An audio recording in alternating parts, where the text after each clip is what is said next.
ত্রিপুরার সিপাহীজলা জেলার চরিলাম এলাকায় জাতীয় সড়কে ভয়াবহ পথ দুর্ঘটনা আহত হয়েছেন মোট 23 জন। পিকনিক থেকে বাড়ি ফেরার সময় একটি ম্যাক্স গাড়ি এবং একটি ছোট যাত্রীবাহী গাড়ির মধ্যে মুখোমুখি সংঘর্ষে এই দুর্ঘটনা ঘটে। জানা গিয়েছে, সোনামুড়া থেকে 15 জন আত্মীয় পরিজন নিয়ে একটি ম্যাক্স গাড়িতে করে খুমলুঙে পিকনিক করতে গিয়েছিলেন এবং গতকাল রাতে ফেরার পথেই চরিলাম এলাকায় জাতীয় সড়কে গাড়িটি দুর্ঘটনার কবলে পড়ে। আহতদের অভিযোগ যে ম্যাক্স গাড়ির চালক ইচ্ছাকৃতভাবে বেপরোয়া এবং অসাবধানতার সঙ্গে গাড়ি চালানোর ফলে দুর্ঘটনাটি ঘটে।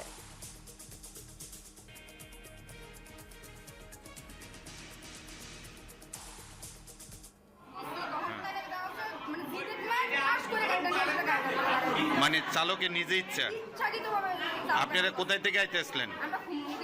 সোনামুড়া যাইতে আসলেন। আপনারা কি গাড়ি ছিল? কতজন ছিলেন আপনারা ম্যাক্সে?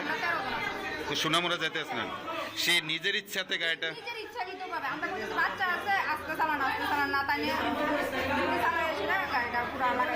চালক কি মতামত আসলো নাকি? আচ্ছা, গাড়িটা কোথায় ছিল? গাড়িটা কি সোনামুড়ার গাড়ি?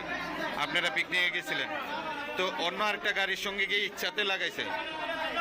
আপনারা তাহলে 15 জন আহত হয়েছেন, আর ও উল্টা যে গাড়িটা ছিল এই গাড়িটার লোক আহত হয়েছে।